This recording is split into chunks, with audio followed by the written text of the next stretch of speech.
Bonsoir à tous. C'est pour moi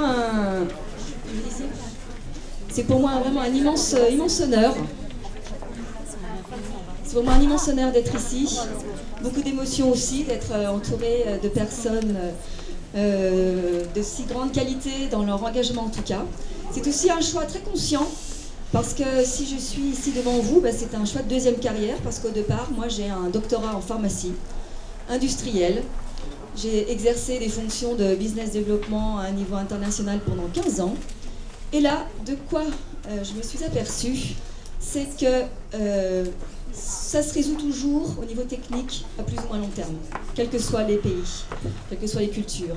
Mais ce qui perdure, ce qui peut s'ancrer, ce qui peut créer des dommages, ce qui peut s'aborder des projets et ce qui peut complètement anéantir des talents, eh bien, c'est bien la relation humaine, les relations interpersonnelles. C'est bien ça qui cause problème à très très long terme. C'est bien pour ça qu'en devenant coach professionnel certifié, et là je souligne le professionnel, parce que maintenant ça correspond à des vrais métiers, avec une vraie déontologie, eh bien j'ai le plaisir d'accompagner justement des personnes qui ont décidé de choisir et de ne pas subir. Alors pour aborder ce vaste et extrêmement intéressant domaine du leadership au féminin, j'ai décidé de faire de cette conférence un moment de partage basé sur de l'information et uniquement des faits très très concrets, donc vérifiables. Des faits que vous prendrez pas d'ailleurs, des faits qui, moi mon objectif bien sûr c'est de l'information, mais qui, dans mon espoir, à mon humble niveau, peut peut-être suggérer des interrogations de votre part. Et puis, pourquoi pas, soyons fous, peut-être des prises de conscience. Et puis, osons, peut-être des graines, plantées ou pas, à vous de décider. En tout cas, les championnes et les sportifs de haut niveau présents ici savent ce que c'est que d'être engagés. Ce sont des personnes passionnées par leur discipline qui montrent chaque jour leur engagement dans leur milieu. Si je fais un pas de côté dans l'entreprise, là c'est beaucoup moins glorieux. Je ne surprendrai personne quand on parle de désenchantement dans l'entreprise. C'est exactement ça. Les personnes sont désengagées, il y a des chiffres qui sont d'ailleurs terribles. On parle de 72% au niveau mondial de salariés désengagés. C'est même pire, on parle de 7% de personnes engagées seulement. Qu'est-ce que ça veut dire ça? Ça se traduit comment dans le concret?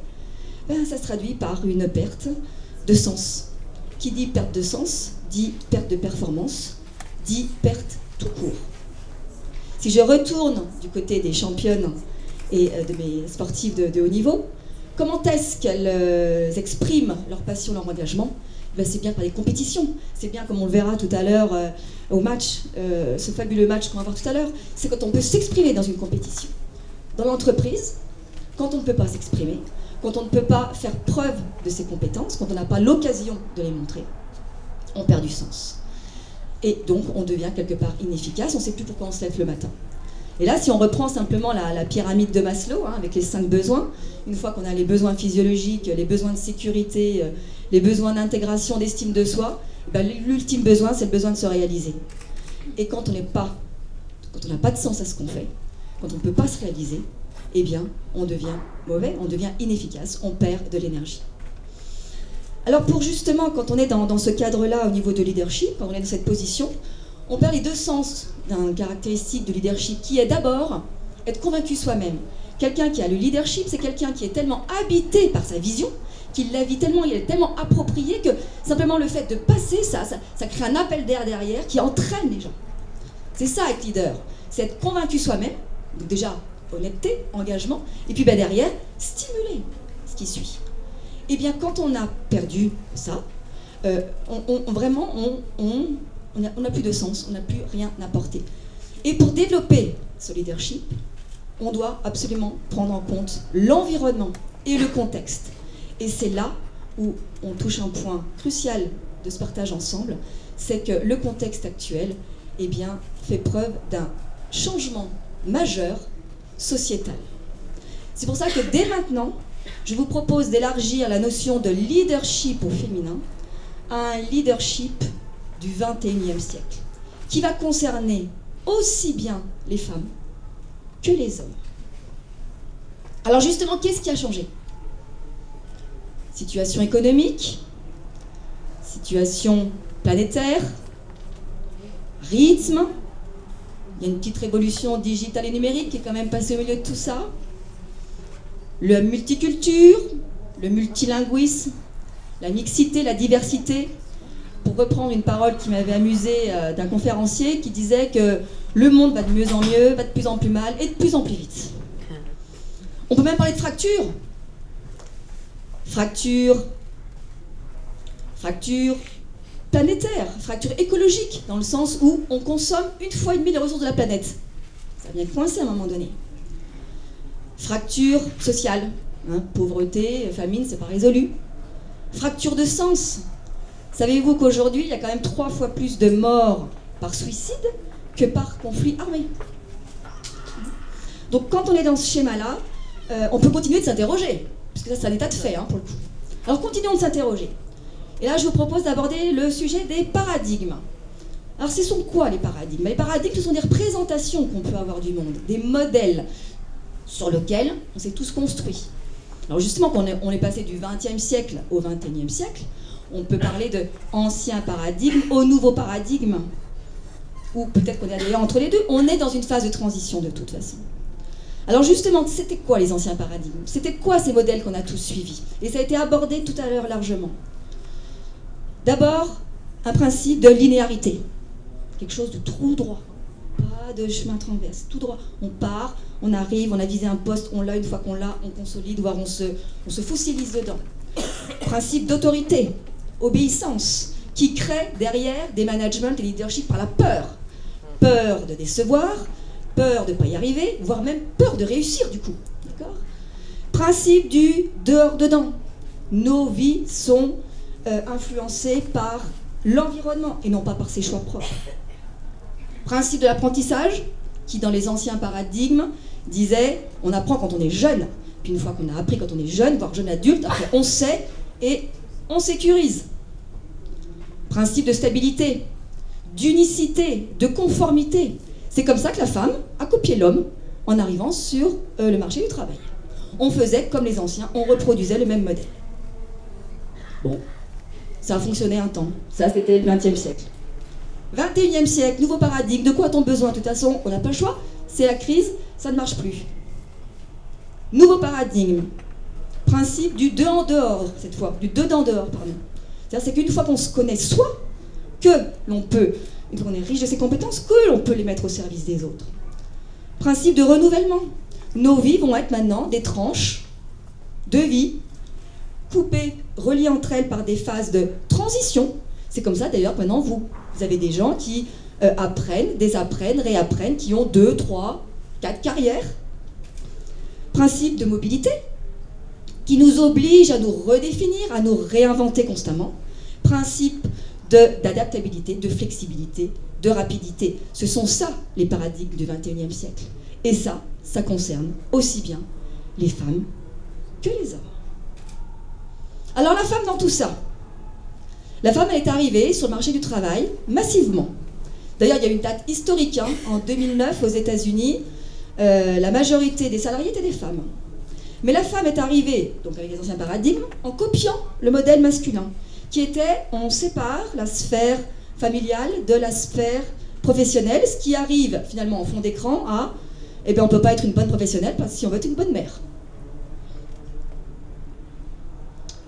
D'ailleurs, constat, elle est peut-être massivement sur le marché du travail, mais les freins sont toujours là, puisque on a, et ça c'est bien sûr pas moi qui le dis, elle est quasi absente des instances de direction, ou en tout cas de façon beaucoup trop minoritaire.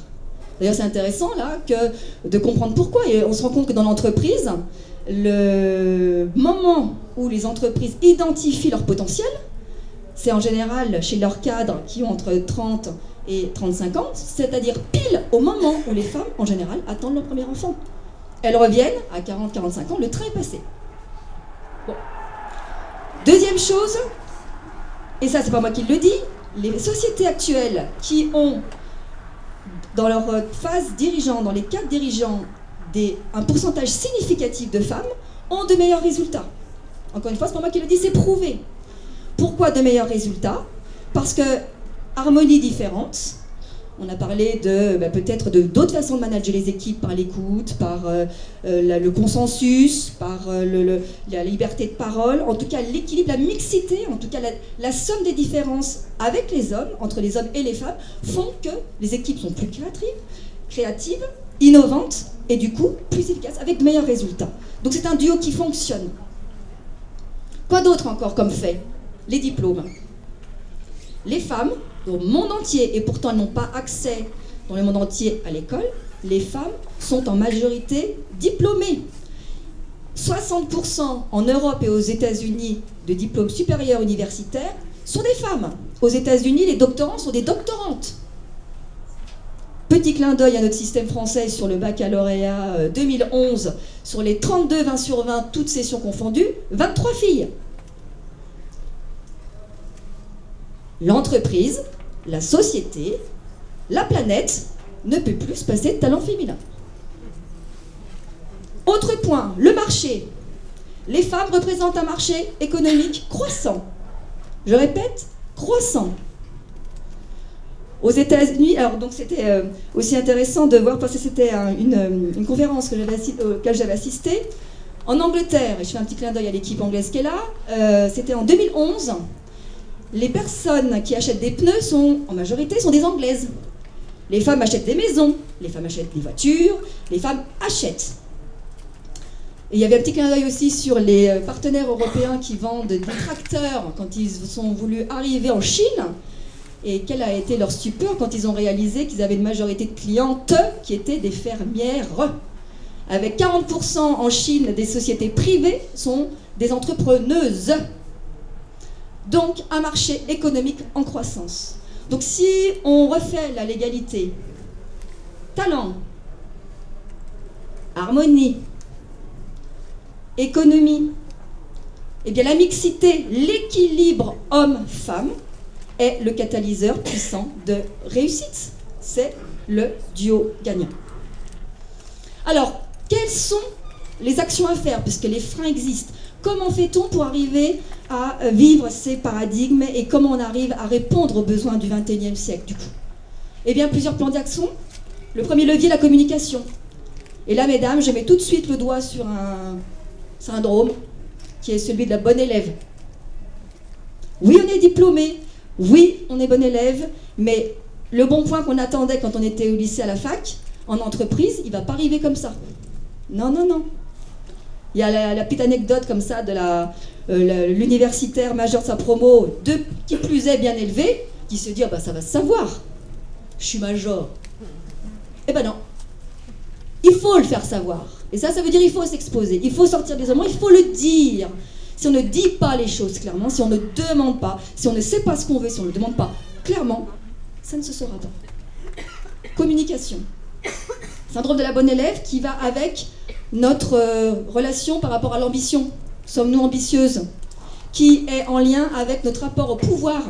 Pourquoi croire que le pouvoir, ça va à l'opposé de la relation? Non, ça va avec, puisque la relation, on l'a montré, ça donne des bons chiffres. Réfléchir à tout ça. Qu'est-ce que bien travailler? J'ai eu la chance de vivre dans différents pays, et entre autres en Allemagne. Et en Allemagne, je peux vous dire qu'à 17h30, quel que soit votre statut, vous êtes encore en votre poste, mais c'est que vous êtes nul. C'est que vous n'êtes pas fou de tout faire ce qu'on vous a demandé de faire dans la journée. Arrêtons de croire que les réunions efficaces commencent après 19h. Arrêtons de croire que le présentéisme typiquement français est efficace. Je viens de dire qu'il y avait une révolution technologique, on peut travailler de n'importe où. Réinventons l'organisation du travail. Autre moyen de communication, le non-verbal. Le silence est bruyant de parole, disait Baudelaire. Votre posture, quelle image donnez-vous de vous? Est-ce que vous êtes posé la question? En plus de dire les choses, quelle image donnez-vous de vous? Votre posture, votre attitude parle. Dernière chose, sur la communication vis-à-vis de la surqualité, de la surexigence. Ma question est, quel est votre niveau optimal de qualité? Pourquoi toujours voir ce qu'on n'a pas fait et jamais ce qu'on a fait? Deuxième levée d'action, et là je suis ravie parce que c'est un lien tout fait par rapport à la dernière question de tout à l'heure, les émotions. Et là, je peux mettre tout le monde d'accord, nous sommes tous, hommes et femmes, faits des êtres d'émotions. C'est comme la respiration, tout le monde en a. Après, c'est une question de filtre. Donc les émotions, ce ne sont pas un gros mot. De même que le plaisir n'est pas non plus un gros mot. Et là, à n'en déplaise aux chers cartésiens qui peuvent croire que la pensée prime, eh bien, biologiquement, physiologiquement, c'est l'émotion qui précède la pensée. Et ça veut dire quoi? Ça veut dire que quand quelque chose arrive, qu'est-ce qui immédiatement vous fait réagir? Ce sont vos émotions, pas la pensée. C'est l'émotion qui vous fait décider.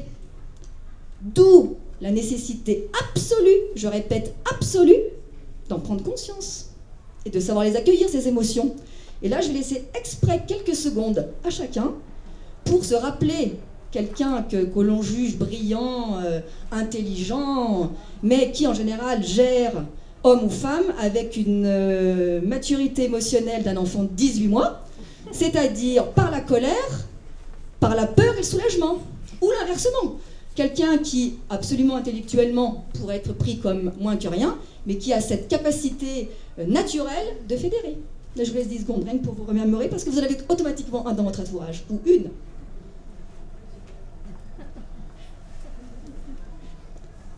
On parle de santé émotionnelle, on parle de quotient émotionnel. Être intelligent, ça ne suffit plus. Il faut être émotionnellement intelligent. D'ailleurs, dans l'entreprise, les cadres sont recrutés, parce que le QI, ça s'apprend maintenant, tout s'apprend. Le QE, ça se développe. Ça se développe, et pour ça, il faut faire un travail sur soi. 4 caractéristiques de leadership dans la gestion de ses émotions. D'abord, savoir gérer les siennes. Parce que si je ne sais même pas comment moi je fonctionne, comment voulez-vous que je puisse gérer ceux de mes équipes? Deuxièmement, accueillir celles de mes équipes. Troisièmement, bien savoir que les émotions, c'est contagieux. Je suis en colère, je suis stressée, je contamine mon entourage, que je le veuille ou non. Avoir du leadership, l'appel d'air, positif. Il va falloir des émotions positives derrière, de l'enthousiasme. Donc, l'émotion va me permettre tout de suite de faire le lien avec nos collages d'étiquettes. Et là, on en revient au stéréotype de tout à l'heure. Les collages d'étiquettes. Pourquoi, automatiquement, il y a des choses qui arrivent? J'en reviens à nos besoins qui ne sont pas clairement identifiés, nos demandes qui ne sont pas clairement dites. J'ai une femme qui me dit récemment, oh là là, je ne me sens pas du tout soutenue par ma hiérarchie. Du coup, je doute. J'ai le sentiment de ne pas être soutenue par ma hiérarchie. Voilà, donc, travail. Le sentiment, ça veut dire quoi pour vous? Puis c'est quoi être pour vous soutenu par votre hiérarchie? Et puis, qu'avez-vous demandé pour être soutenu par votre hiérarchie? Pour vous, c'est quoi concrètement? Donc, est-ce que nous sommes bien clairs avec ça? J'ai une petite liste là aussi dans nos peurs et dans nos idées reçues. Je suis toute seule. Tout doit être parfait. Je dois tout contrôler. De toute façon, ça ne sert à rien. Je ne serai pas crédible. Ah non, je n'ai pas le droit de dire non. Non, ça ne se fait pas de demander. Il faut que je m'en sorte toute seule. Sinon, c'est que je suis faible. Non, mais de toute façon, le pouvoir, c'est pour les hommes. J'arriverai pas à m'imposer. Bon, la liste, là, c'est un extrait, mais elle est longue. Voilà. Je remets ça là, si on mettait un peu en balance toutes ces croyances, toutes ces... Pourquoi je pense ça? Vous vous rappelez? Changement majeur sociétal, ancien paradigme, nouveau paradigme. Pourquoi pas recréer un peu des nouveaux principes. 4e levier, l'organisation. Arrêtons de mettre des obstacles qui, ôtons-les, ces obstacles qui nous empêchent de nous exprimer pleinement dans nos compétences. Et ça va par une réinvention, une réorganisation et du temps de travail et des moyens de fonctionner.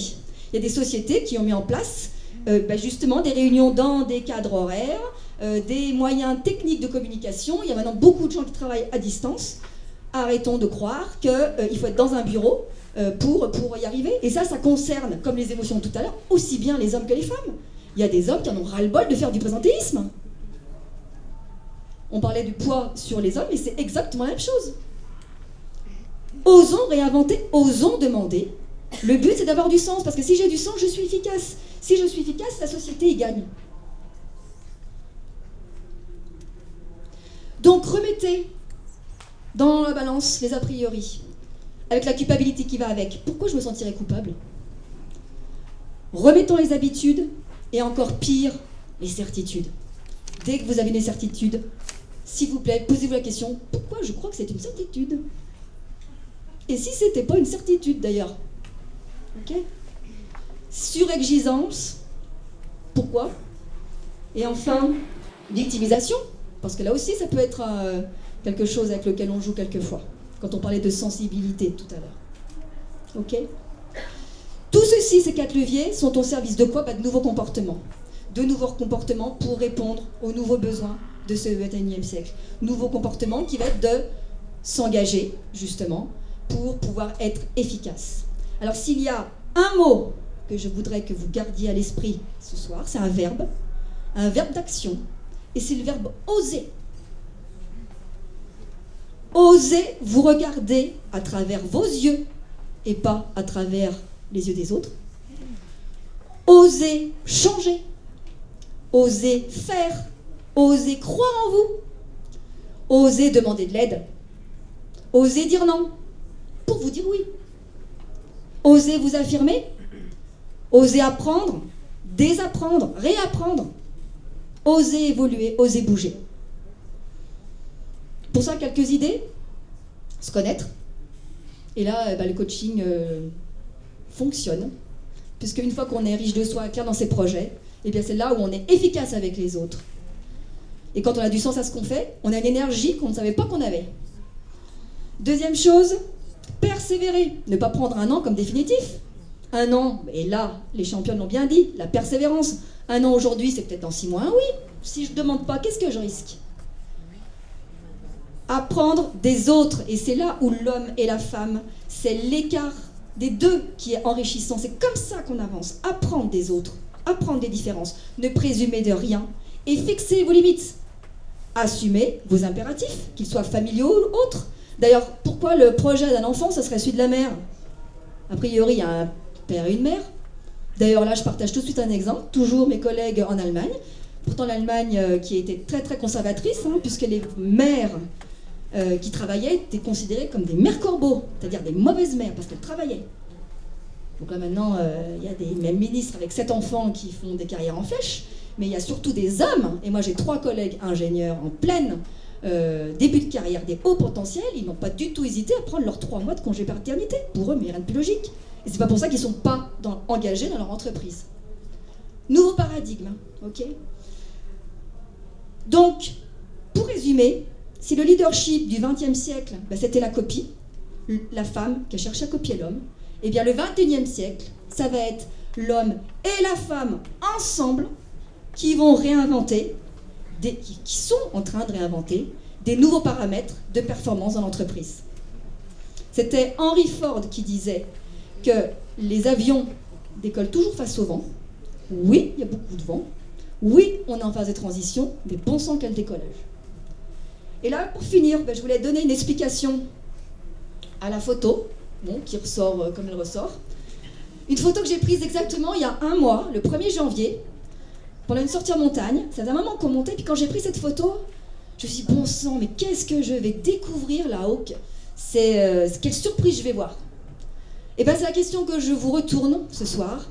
C'est qu'est-ce que vous allez découvrir le moment où vous aurez décidé de développer votre leadership? Je vous remercie pour votre écoute.